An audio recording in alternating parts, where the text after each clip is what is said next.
things in life that's certain. Death, taxes, and 85 will always go.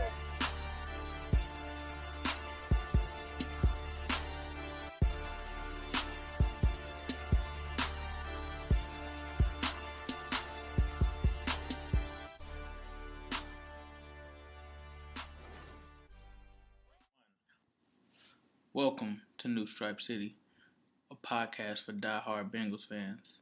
I'm your host, Ace Boogie, and with today starting free agency, I decided that we're going to talk a little bit about free agency. I actually have my buddy Nardo on. He's going to talk to you guys about Nick Mangold. We'll also dive into some other players, but we're looking at possible players that the Bengals can sign and bring in. As always, make sure that you follow us on Twitter at New Stripe City. Make sure that you subscribe to us on YouTube. That way you can get all of this content and information on the daily. We're also on Facebook as well at New Stripe City. And if you haven't checked us out yet, we finally have the website up. Make sure you check it out. It's a lot of hard work that went into there. We have videos. We have the latest news and rumors from all around. It's an all-in-one place where you can come for your Bengals news. We also have our own post that we post there with articles. We just put one up about Brandon Marshall. We also put one up about Logan Ryan. So those are things that you can come to expect from us. And then we also have a community on there. So if you become a member, you can actually log in and it's almost kind of like a Facebook setup on there, but just with Bengals fans. We also have a chat on there too for any players or fans that want to come in there and chat with each other and talk Bengals. So make sure you check it out, and that's newstripecity.com. I guarantee you won't be disappointed if you check it out. But with that being said, let's get into it. So free agency is starting. This is what we know. We know that Kevin Zeitler at this point is almost a lock to leave. We also know that the Bengals have prioritized Andrew Whitworth and Dre Kirkpatrick. There's nothing wrong there. We'll see how things play out with Dre Kirkpatrick, being that Tremaine Johnson was just franchised for the second year in a row, which doesn't help Dre's case.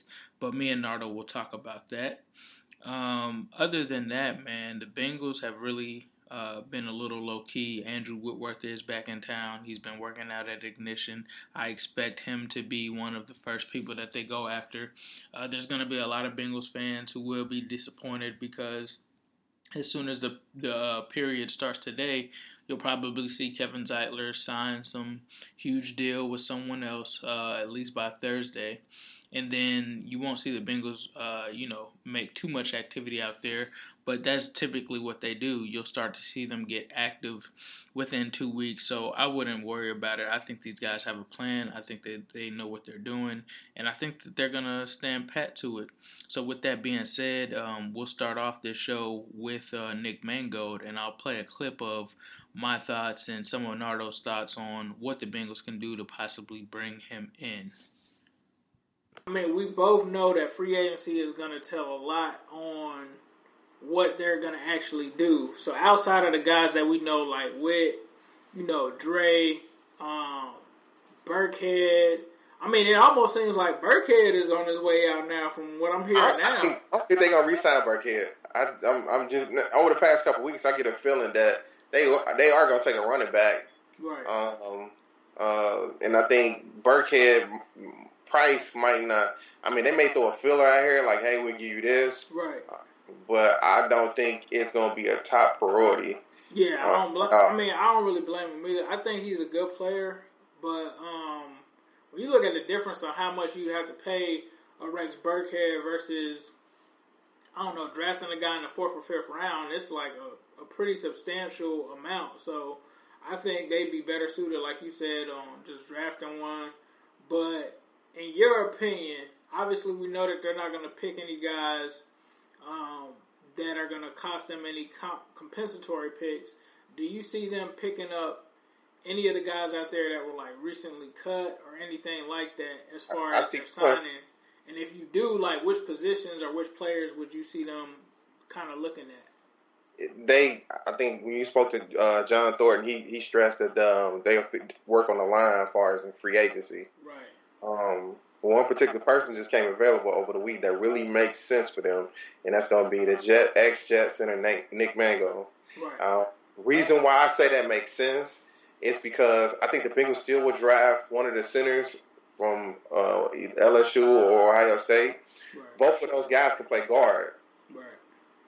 So if you get a Nick Mangold, you bring him in on maybe a 2-year deal, Right. and over those 2 years, you've been on draft another guard, and you can move that guy on over into center position. Right. It'll give you that. It'll cover that end part of Zyler Walking as well as solidify the line at its most weakest spot, which is bench center. Right. So I think that's a smarter. I think it's very smart. If they go that route because it makes sense. I don't think they're gonna do it this week. It'll be a next week deal. Me and Nardo also talked about the prospects of John Ross and some of the combine guys. So take a listen to this. Looking over the today, I caught some of the combine this morning, right. And the kids. That's coming out is. Yeah, that corner class is real. That corner class is the real deal that's coming out, and I think the free agent corners kind of took a hit today, whatever with that, because everybody. I want to say there's at least 10 corners that's running like 4.4, that's got the size and body structure that everybody wants. Right. And so those guys, like I said, in the corner market that's asking for big money. Right. It's gonna be right. It's gonna be interesting because one of them teams that was looking at free agency probably thinking now like, well, I can save myself $10 million and just get this guy in the second round. Right. Exactly. And that's what I was. It's just crazy that a lot of people were freaking out this year. Like, I think I wrote about a column on Logan Ryan this morning, and I was really like, I really don't see the Bengals going after him because, talking to John Thornton, he said there's only two ways that they kind of replace those high-end positions. Number one is through the draft. Another one would be through somebody that they actually know. So I don't know. I just kind of find it hard, and it's crazy to me that Botrack had the market value for Logan Ryan listed at $14 million. That just shows you how crazy this corner market is. So like you said, if you have a guy in the draft that's available there and it's a deep draft, why would you pay $15 million for a corner when you can just go and get one? And that's interesting. But another factor that makes it even more interesting, and I think they alluded to this on the BBP podcast, was that Tremaine Johnson was tagged for the second year in a row. And he's making, I think, $15 million this year? 15. So... Yeah. He's getting 15, and they alluded to that some teams, some front offices were kind of pissed off about that. Yeah, I can understand why, because you're almost paying him like Josh Norman money basically at that point, and that just drives up the market for the other corners on the market. So it's going to be interesting to see what Dre is going to get. But I know one thing that John Thornton pointed out was he was talking about Dre's going to get paid because of his size. Like, a lot of the corners on the market can't match the size that he has. So I kind of wonder about that. And I thought that it was interesting that he said that he'd be shocked if Dre came back, which, if I'm going to be shocked about anybody, you would think it would be Kevin Zeitler. But the fact that he said Dre kind of stuck with me off of that one. I don't know. I think it's a good chance Dre to come back because, once again, the draft class is coming out today. Right. I don't think nobody expected... At least, I didn't read anybody expecting them to do so well and run as well as they did today. Right. I'm quite sure if I'm in somebody's front office, I'm not for sure who. I can't think of all the teams that could be, wanting a corner besides maybe Baltimore and Pittsburgh. I don't think Pittsburgh is still sold on Burns yet. Right. So I can see them actually where they picking at, maybe going corner or something like that. But those corner needed teams, you got to be thinking like, hey, I can draft this guy, whatever. Versus, it's gonna be interesting. Me personally, that's what I'm looking forward to see them more. Who is anybody out there after seeing this class willing to pay somebody that type of money when you can possibly get that same guy, if not probably a little bit more faster guy in the draft. Right, when I saw the guy that ran the 4.2, I was like, this is ridiculous. Like, I knew that they were going to be deep, but like you said, I don't think anyone knew that they were going to be this fast. Like, for all of those guys to run 4.4s and 4.3s, it was just ridiculous. I really like the kid Lattimore. I also like the kid that you said that was Vontez Burfict's cousin. That he was kind of interested in picking up. Sidney Jones. He's pretty solid too. I mean, you have a lot of corners in this class. I mean, my only thing is I just hope that they don't take one at 9. I really don't see them doing that. But if they took one at 9, I might lose it if they do that. You got to be Deion Sanders for me to take you at 9 with as many corners but they don't pick. I honestly I don't see them doing the corner or whatever. Think that everybody is on the running back, and Jeff Hobson kind of alluded to what I said the other day on his when he was interviewing. Who's that he was interviewing? Was it Alex Marves? Alex Marvez? Marvez used to be I forgot he used to be the beat writer in Dayton for the Bengals back in the day. Yeah, he did. Yep. Didn't know. I forgot all about that. But he told him he spoke of people speaking highly of Fournette, and he was like, the Bengals are leery at running backs in the first round due to the previous history that they have with them. Right. You know, do they want to put all their hopes and dreams on a running back behind a suspect line? Right. What how productive you think that player is going to be in their first year?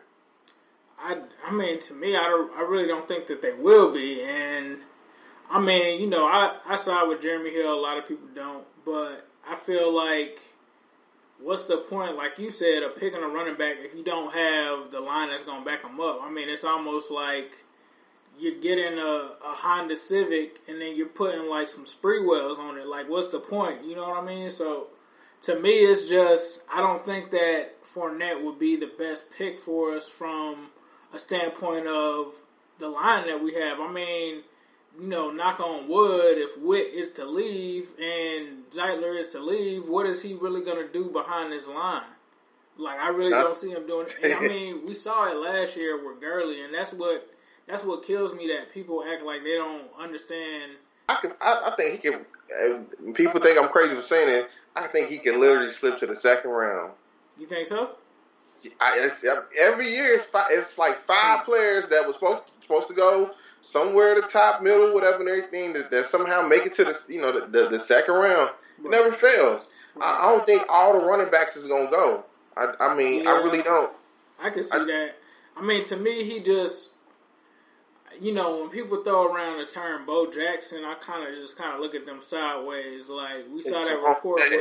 It's like, Bo was that size running a 4.1. This man ran a 4.5. So it's like, I don't know. I mean, I'm not gonna lie. I fell victim to getting caught up in college football hype. But to me, it was like with Reggie Bush. It was like, oh, Reggie Bush was so nasty. I can't wait until he gets into the league. And then, Reggie Bush finds out that everybody in the league is fast. Like, you're not going to be cutting and juking everybody. Like, you're going to get stuck. And to me, Fournette isn't really like that shifty, fast runner anyway. He's more of a power runner. Downhill. He's a downhill back. Exactly. And, I mean, you just look at his games from Alabama, and it's like, that's basically what the league is going to be. You're going to have a whole bunch of Reuben Fosters and Jonathan Allens coming at you in the league. And I don't know. I mean, I wouldn't be opposed to it. I wouldn't be upset if they picked him. But to me, it just doesn't make a lot of sense given the makeup of this team when you have a Jeremy Hill. And to me, it's almost like, had we been in the same position that we were in about 2 years ago before we grabbed Jeremy, or 3 years ago before we grabbed Hill, then I would kind of understand, okay, running back. But, when you have a guy like Giovanni Bernard, granted he's not going to be back for a specific amount of time, and a Jeremy Hill, I really just don't see how the running game is really, in dire straits as far as your talent there compared to, some other positions on our team, like linebacker, like defensive end, we don't have depth there. The last 2 running backs that we picked was picked in the second round.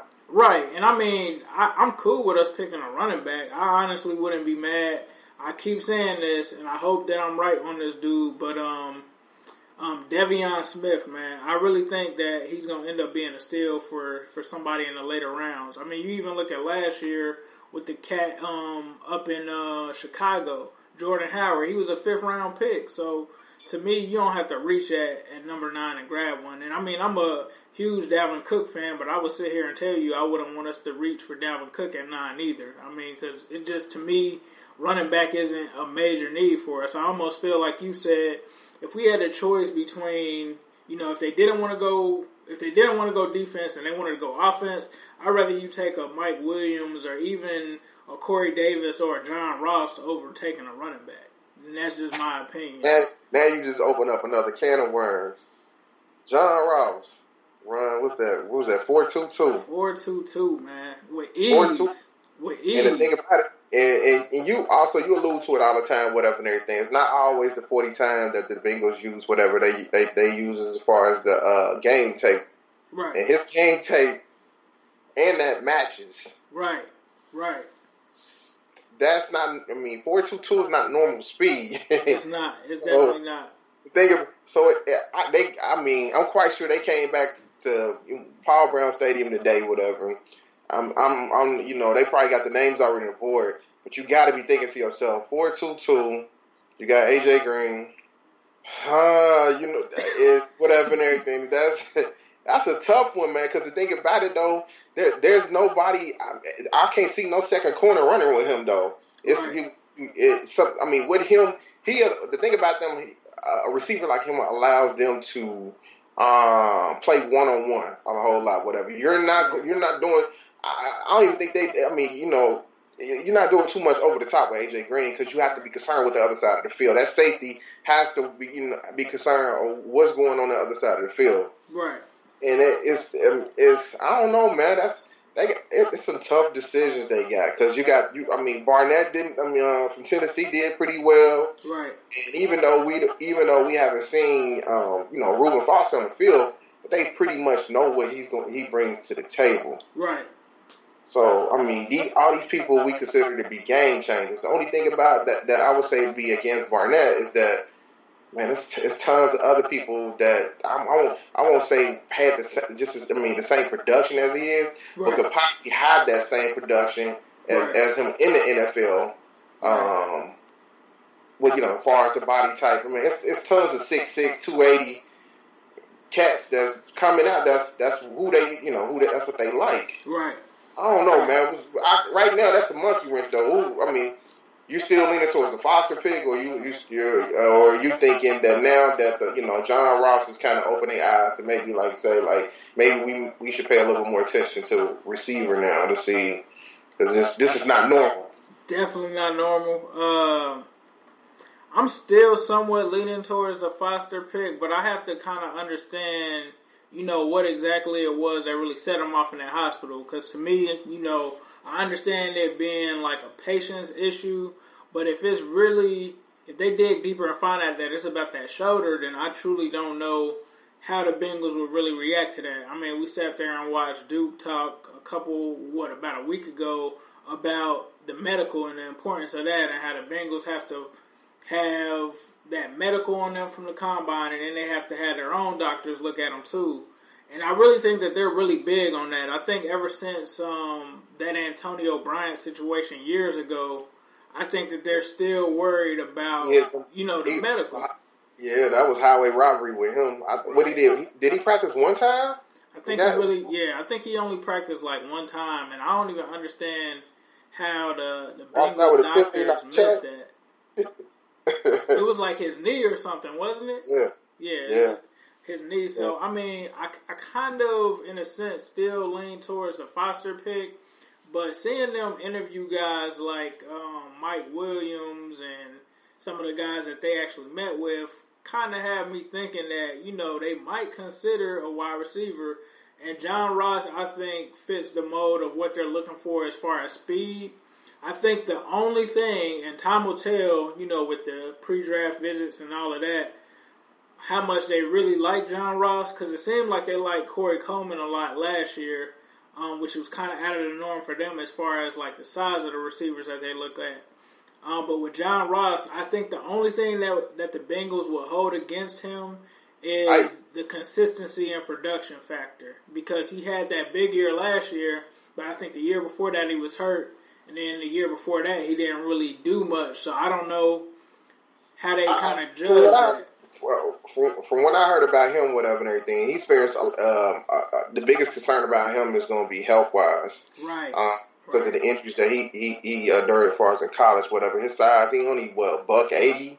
Yeah, he's really small. He's really small. And then you think about that too. Not to cut you off or anything, but you think about them last year with the reports of Will Fuller. So it's like, okay, is this really something that they are pressed on looking for?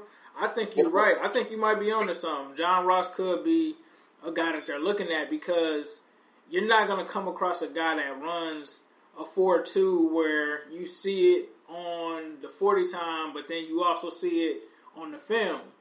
So, I mean, they definitely had their work cut out for them. I think one thing that kind of cleared up for them this weekend, though, is that I don't think Taco Charlton, and you know, given his combine performance, I don't think he's going to be the pick at 9. I mean, I don't think that he should have been in the first place.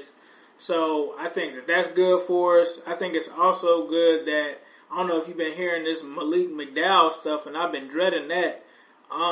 Looking at him, I didn't really hear too much about him either. Whatever, it wasn't really no noise around him. I know Taco, his testing. I think Taco's more like a second round pick, based off from what I read today. I mean, as far as how people viewed him and stuff like that, and I mean, based off what I've seen too, I think he is a second round pick. I don't see him being worthy of the first round pick. Right. To go back to what you was talking about as far as Reuben Foster, I read something earlier that said that a lot of the players, as far as for when they get checked out, a lot of times they get sent back and forth to different hospitals and over in Indy. So a team, say you interviewing with a team or something like the Bengals, they be like, well, we're not sure about your shoulder. Hey, go get another MRI. So they literally leave there and go back to the hospital and get an MRI. Right. So you got to think, and then they was a lot of these cats, whatever and everything. They get started around 6 in the morning. Right. So you going to the hospital, and I don't even like going to the damn hospital, whatever. I mean, for no damn checkup, because you could be there all day for hours. So, right. I mean, that's why I really didn't take too much of it. I'm like, man, if they sending him back and forth to the hospital, even though we know this is something career special, this is a special time for him, but that could be frustrating. Right. That could be really frustrating. Not only just for a regular person, it could be frustrating. So that's why I really didn't take too much into it. Like, okay, whatever, but back to you saying the whole Taco Charleston, whatever. I don't see none of them. I don't see that. I don't see him going in round 1 though. I really don't. Right.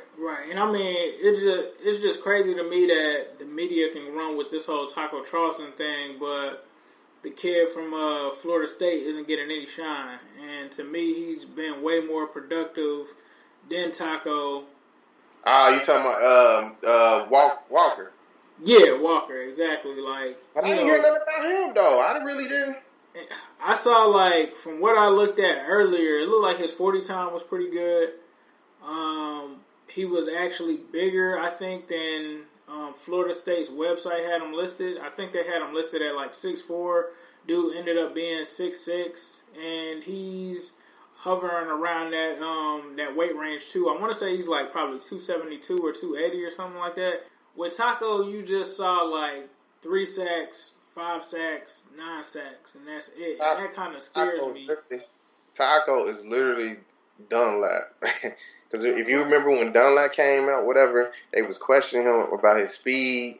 Didn't Dunlap get a DUI or something in college too? Dunlap had a DUI. He actually was pretty fast coming out of Florida, but he had a DUI where he would sleep at a light. That's I remember. I was about to say Dunlap had something happen, but I remember the biggest thing was his motor, which I remember Zimmer talking about it, saying that, hey, whatever and everything. I think I can fix that. Right. And apparently Zimmer he had a huge impact on far as Dunlap keeping up his but I mean it's like the same damn players though. It's like I don't know, like to me, like if you're talking about body type wise and like how he looks, I think so. But I remember Dunlap back at Florida. Like Dunlap was a hound. Like I want to say, and I probably have to look it up just to be sure. I want to say Was too. I mean, Taco was too, but the thing about it, he didn't do it consistently though. right. I think the question though, I mean, like I said, the question is he consistent? Can he do it consistently, whatever and everything? And I mean, that's why I alluded to like the motor thing. Yeah, Right. Dunlap was too, but I think I'm gonna pull it. I'm gonna look search for that again. No, But I got you. Here we go. So Dunlap in 2008 had 9.5 sacks. 2009 he had 9, and it don't look like he played much his freshman year. His freshman year he only had 1 sack, 7 tackles. So it doesn't look like he played much. But I remember Dunlap at Florida. Dunlap was pretty good. Like Taco is similar to him, but to me it was just like, if you would have thought about Dunlap back then, it wouldn't have been any question to you that he was a first-round pick. You would have been like, okay, Carlos Dunlap going in the first round. Like, when he fell to the second round, I almost couldn't believe it. Because, like, during that time, that was, like, when I first came down here to Florida, and that's when we had played Florida in the national championship, Ohio State. So I was down here talking mass trash and all of that to the Florida fans, talking about Ohio State was finna run through them. And then that's when we got hit by them. And I remember him because remember how Jim Tressel couldn't mess with them athletic defensive linemen? Carlos Dunlap was that dude that was that athletic D lineman, so they couldn't do anything with him. He was crazy, though. Like, Dunlap was crazy, though. I want to say his 40 time was crazy, too. I can't remember exactly what it was with him. I think when you say the motor, I think you're talking about Michael Johnson. That was Michael Johnson's problem, was his motor coming out of college. I'm gonna tell you another cat, whatever, that he's gonna be out. I mentioned him in the group, and he's gonna be out another 4 to 6 months. The cat from UCLA. Oh, you talking about Top? Yeah, Takari I like McKinley? him. Yeah, I think he's having surgery to like Wednesday this week, whatever. Right. So they saying that, but possibly, I mean, they saying that it's anywhere between 4 months on the short end, 6 at the max. Right. And so I'm interested to see how that impacts his draft status, with being out that significant amount of time, because we already in March. What's that? April, May, June, July. So he might not be ready to like damn near what's that? Right before the season. I mean, that would seem like the Bengals' MO, just because we have so many picks. That's like where you get into that point where you had a flexibility to take a guy like that you can kind of sit on.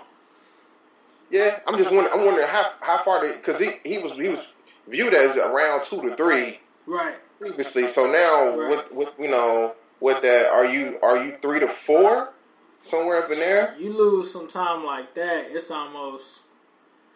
I think you definitely go down to at least 3 to 4.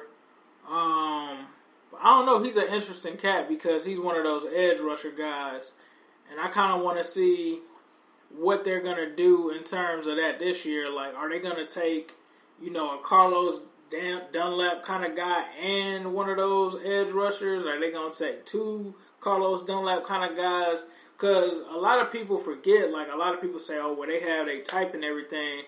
The Bengals have tried to take some tweeners in a couple of drafts. They just haven't hit on them. Like Dante Moak, Sean Porter. They've tried, but they just can't hit on the guys. So, I mean, I wouldn't be surprised to see them try to, take a couple swings at a couple of them. And, I mean, I would think that a guy like that, like Top, would be like a prime target for them, being that, they might be able to get him in one of those later rounds with one of those comp picks, and if he falls to the 4th round and he's still on the board, I mean you have to do something. It'll probably be like a second week deal, but that's my prediction of what's probably going to happen with that. I think that 3rd round they're going to probably take one of those guys in the 3rd round. I'm gonna tell you also who made some noise during the combine. The kid from Kentucky. John Tooth, whatever. I don't know if you got a chance to watch any of the combine, whatever. He looks pretty good. Right. He could be one, whatever, sleeper, because he played against some of the top talent. I watched some of his tape that when he played Kentucky played against Alabama. Right. He held his own against. So he frustrated a couple of them cats on Alabama. So they have to, I'm quite sure they're going to use that to grade him because, that was a pretty, I mean, for him to hold his own against those, no help. Right. I mean, it's tough, man. I mean, I really don't. I never played offensive line. I know a couple cats that have, but it's kind of hard to judge how productive an offensive lineman is. Not saying that dude isn't, but it's just, to me, it's like, how do you really judge, or how do the Bengals really judge offensive lineman, period? Is it based off of, I mean, obviously for tackles, it's kind of easy to gauge how many sacks they're giving up, but when you're looking at those interior linemen, like the right guards and the left guards and the centers, I really kind of wonder how they kind of judge, in a sense, those guys as far as like their production. I mean, we saw this whole thing with the whole bench press with Russell Bodine, and I mean, to me, it just, honestly, it doesn't seem like it really plays a factor in how good he's going to be in the NFL, because even though I want to say he benched rep like 34 or something, 30 plus reps, and then he's out there getting bench pressed by other defensive linemen. So it's like, what's really good with that? So yeah, I think the biggest thing, a piece of writing on the wall that I think they overlooked as the talent that Bodine faced when he was with North Carolina. He didn't play any. I'm trying to think they didn't really play anybody that was NFL caliber, defensive lines. Right. Versus we all know the Bengals like they love the SEC. Right. Offensive linemen. Right.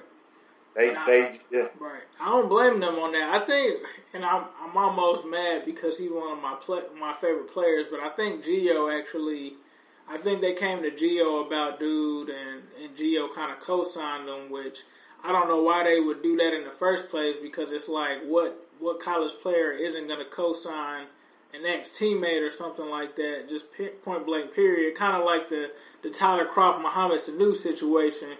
You passing on, some premier talent. I can't even remember. I think Max Williams? They passed on Max Williams and took Croft just because Mohamed Sanu said that Croft was a good player. But I think another big reason why they got him is because Hugh and who's the coach in North Carolina? Can't think of their name.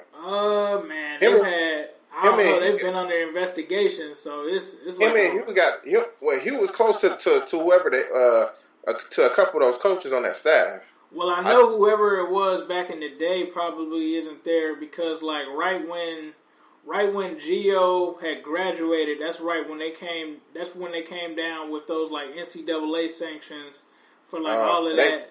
Yeah, they had a whole bunch of shows. Because I knew that was the biggest thing, because they said Hugh had was after we drafted Gio, it started coming out that Hugh had a relationship with a few of the coaches on the staff, and so he had kind of did his homework on Gio. Right. Well, and everybody kind of knew what's up when him and Marvin showed up down at Gio's Pro Day. I don't know if you remember. Right.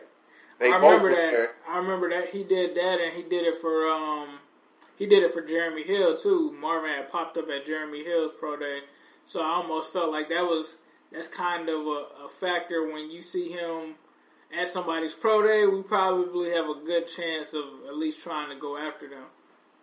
But I don't know. I really don't know who the head coach was at the time. But I mean, I feel like the fans view Bodine completely differently than how the actual coaching staff does. So that's what kind of scares me. Like, they believe I might have a heart attack, bro, if they give him an extension this offseason. Like, I really might. I don't see that. Every year during, right before the season starts, somebody get an extension. Right. I'm probably gonna. I think Burfie's gonna get his just around that time. I think they're gonna run into probably try to do Eifers at the end of the season. Right. To try to get him locked up and stuff like that. But I think Burfie's gonna get his this summer though. I can see him getting in. Out of anybody on the team, he's really the only two that's really up. Right. That's really due for it. So I mean, I mean, that's how I would do it, but they just kind of scare me with this Russell Bodine dynamic that they have, because it's just like whenever they talk to not even just the Bengals coaching staff, but when they talk to like some of the local media, like even some of them try to say, oh, well, he's not that bad all the time. You know what I'm saying? So it's almost like, I don't know. I could just see Bodine becoming like the offensive version of Pecco. Like I could really see that happening because you never hear Paul Alexander. And I mean, to me, it was like, okay, you drafted Christian Westerman to compete with him. That's what I was initially thinking. But then it's like the season starts and there's no competition in camp. There's like he's not even playing center. And then it's like everything that you hear out of Paul Alexander's mouth is Russell Bodine is good. Like they even had that excerpt where dude was sitting there really trying to tell Whit that he reminded him of Rich Brown. Brown, yeah, and Whit was like, hold on, don't even compare the two. But like just the fact that he would even go there with Bodine, I don't know. They scare me with Bodine because I've never heard them try to bench dude. I've never heard them talk bad about dude. You know, it's like when Hobbs talks about certain people, it's like, okay, like how the fans feel about Pecco or whatever, right? Like, but then he'll write stuff in his articles that'll say, you know, you won't hear anything like that in this building. Or Ray Maluga, that's another one. You know what I'm saying? Brandon Tate, you know what I mean? So it's like, I just hope that this Bodine thing isn't headed in that direction. I hope. I definitely. I hope so too, man. That's just. It's like we don't did 2 year and it hasn't got any better. Right. The interior's getting ate up. I think Zeitler and them have protected him the best that they could over the years. Right. I'll tell you another thing to think about. Brandon LaFell. Right. Yeah. It's going to be a telltale sign with that because you haven't heard anything about the Bengals talking to his representatives, anything trying to get a deal done. Right. So, is that a telltale sign that maybe they are leaning receiver for, you know, having? So I think to me, I think that they're gonna bring LaFell back, but I think it's one of those things where it's kind of like Eric Winston right now, where he's like, okay, I know, you know, y'all priority right now is getting Whitworth done, you know, then y'all moving on to Dre, and then we're gonna kind of have to wait and see what y'all can do. Like depending on what happens there, then the other dominoes will fall. But this is my thing. I think even if they bring Brandon LaFell back, I think it would be easier for them to still have a rookie receiver taken high in the draft because to me, Brandon LaFell isn't a guy that's going to complain if he has to have some of his snaps taken away. He's not going to be a guy that really complains on having to mentor some of those younger guys. To me, I could see that still happening where he wants to come back and he still is cool with them picking a rookie receiver. I said this the night of the national championship when a lot of people were talking about us taking Mike Williams even back then. If you look at his timeline during that night, he was talking about Mike Williams. He was like, this dude is going to be a beast. So, I mean, usually when guys think that they're in a position where a younger guy could be gunning for their spot, like Ben Jarvis Green Ellis a couple of years ago, they aren't really kind of happy, I guess, with that situation. But I think, back to my main point, I think that they're going to wait on him. But I don't even think that if they bring him back, I don't think it's a threat to us taking a high-round receiver because to me, he's almost, in a sense, kind of a bridge guy. He's like a guy that you can have in for the meantime until that rookie gets up to speed, gets used to the NFL speed, and is able to step in and do what he needs to do. And he has no problem with pulling, I guess, himself to the back scene either because to me, he's just not really one of those selfish receivers to where if you were to have a T.O. is going to be like, nah, I'm getting those reps. So I think we could still go wide receiver early, honestly, even with LaFell, with or without LaFell. But what scares me is, and I get back to this Bengals coaching staff again, even if we were to take a wide receiver in the top rounds. I mean, maybe it might be different because we've seen it be different with guys like AJ Green, but I don't think Marvin Lewis learned his lesson from last year with the whole, let's do this whole red shirt year type stuff. Let's not just throw the guy out there. I don't think he's learned his lesson in those regards. No, yeah, that's gonna be. I mean, I think a lot of people are gonna pay attention to that, right. Especially if they do go to the Reuben Foster. Right. Because if Reuben Foster's name is red on that card, all the eyes, everybody gonna turn their head and straight look for.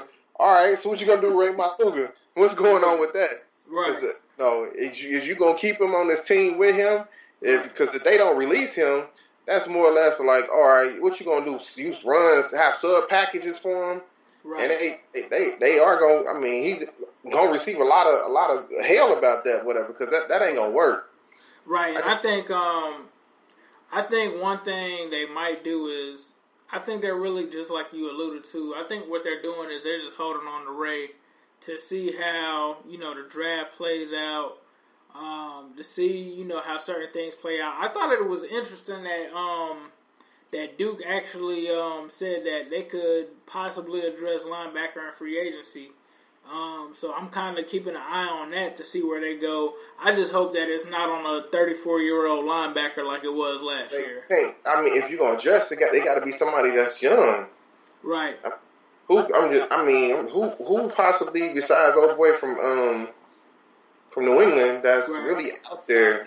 There's a couple of guys. I'm really from the class of thinking that I'd rather just take one in the draft because, number one, they're probably 9 times out of 10 going to be cheaper, and then they're going to have a higher ceiling than some of the guys that are on the market now. I mean, Dante Hightower, we all know that's not going down because he's going to make at least $10 million a year.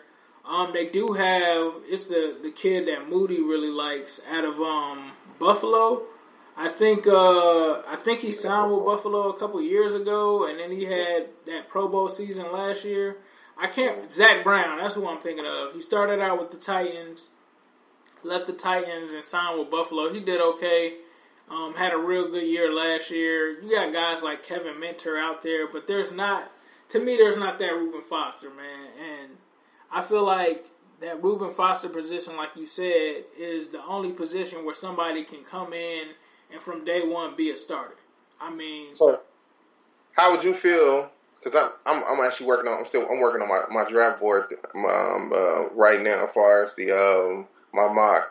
So how would you feel with the Foster and then maybe coming back and I still think McCarron get traded. I think it's just a matter of when the shit's gonna happen, whatever. Right. Even though I'm hearing this, we'll roll into the next year and just get a comp pick for him. Right. But after this past year, whatever, as far as him getting burnt on these comp picks and Duke talking about he was kind of salty about that, it ain't no guarantee with that, whatever. Right. You may get a 6 or 7 round for him or something like that. Right. But Reuben Foster in the first round, and then in the second round, possibly getting Ingram, the tight end. Tight end, Evan Ingram. Whew. Yeah. That would be pretty nice, man. I don't know, man. I really, to be honest with you, I'm starting the more and more that they talk about McCarron, the more and more I'm starting to think that they either want to hold on to dude for real, or they're not going to trade him unless they get that second rounder for him, which, I mean, rightfully so, I think they should do that. But I don't know, man. I think when Duke said that if y'all call, y'all going to figure out that we value McCarron a lot, yeah. That kind of stuff with me. That man, don't call me with no BS, whatever and everything. Don't call me with no little trying to lowball me. Right. I read between the lines when he said that too. Like, don't call me and try to lowball me or nothing like that. And then, like you said, he also even threw out there the whole we'll trade him to Cleveland, but y'all gonna have to pay. Yeah. Oh man. Yeah. That's why I put in the group. I said he gave out subliminals, whatever, and messages if people read between the line of what he said though. And basically, don't call with no BS. Don't try to lowball us or nothing like that, because we ain't going for it. We rather sit on him, because we would rather sit on him and be stubborn for a year for y'all to get nothing, versus giving him up for something you try to you getting over us. And that's the way he viewed that. And I know. And then it came out that I guess Cleveland maybe talked to him or something out there, and that came out like later that Bengals won at least a second round pick for him. So I'm like, all right, that's expected, whatever. Right.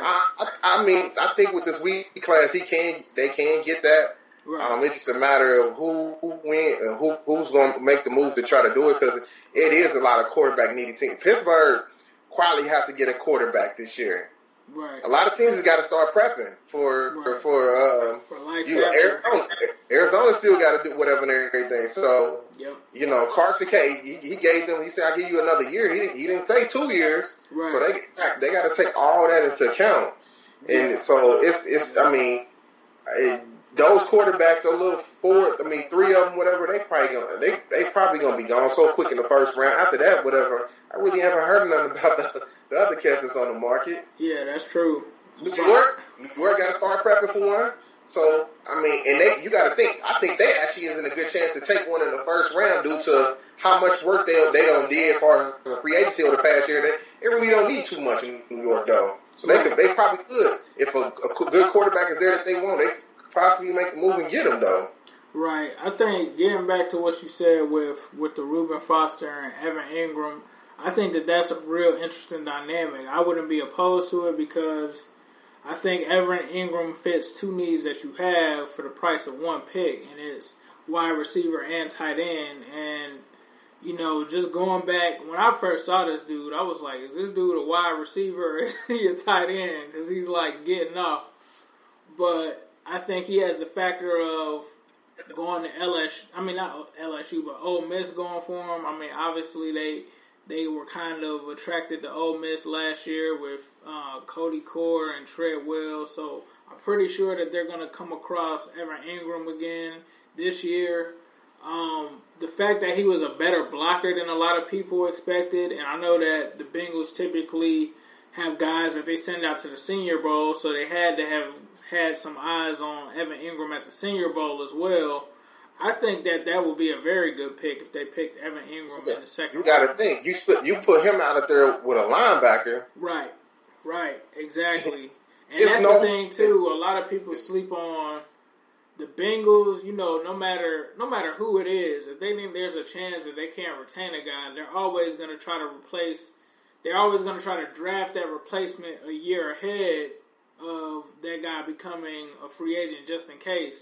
I mean, we saw it last year with Westerman. I mean, Westerman honestly could have been a sign back then that, hey, they know that they might not have been able to retain Zeitler. You look at it before that with Michael Johnson, they picked Marcus Hunt in the second round the year before he became a free agent. Tyler Eifert with Jermaine Gresham. So, I mean, I wouldn't be surprised if they picked Ingram up just in case Eifert doesn't come back next year. Like you said, with that contract that they're going to have to do, it's going to be kind of difficult. But I like to see them also play together at the same time. And you throw a guy like Evan Ingram out there, which is crazy because the dude runs a 4.4, so technically he has the speed to be on the outside and inside too. You can split them out, and then that's what I said. You can split them out there and whatever. Ain't no linebacker, especially depending on what type of packages it is, whatever and everything. Ain't no linebacker running with him. It's a wrap. Exactly. It's a wrap. He's gonna outrun most safeties on most teams too. Right. So that's the problem. So if they can get a high pick, whatever. Hopefully I'm praying that they can get a good second for McCarron.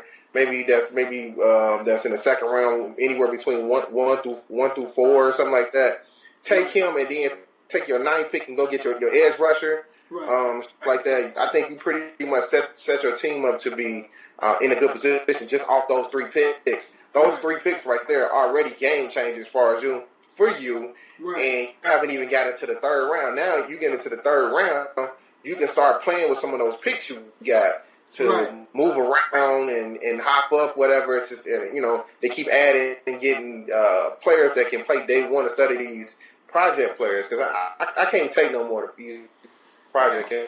I'm with you on that. I'm with you on that, Nardo. It's just like the Bengals. I don't know if it's how the front office operates. I don't know if it. I mean, I understand why they do a lot of the things that they do because they have been successful. They have been one of the teams that everybody's trying to copy. But I think sometimes they let it go to their head, like with the whole waiting to play players thing. I mean, we all saw Atlanta this year, and we've all heard their own head coach and general manager talk about the fact that the coach was willing to play so many young guys early, not to be scared or timid with them.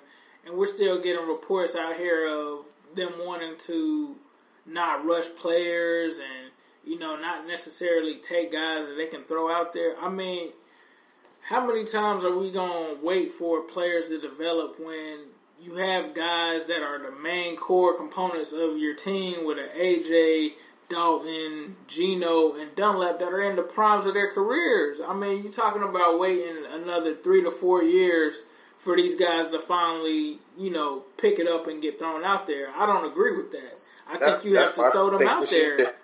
The only way that these guys are going to learn and get experience is to actually play in the game. I mean, just, watching from the sideline, that's not going to help, man. That's how you get in the whole predicament that we're in right now with Dre Kirkpatrick, where, he's only played 2 years. We've only seen a snippet of what he can really do, and now you're going to have to pay him $12 million. And then you turn around and do the same thing with Darqueze Dennard.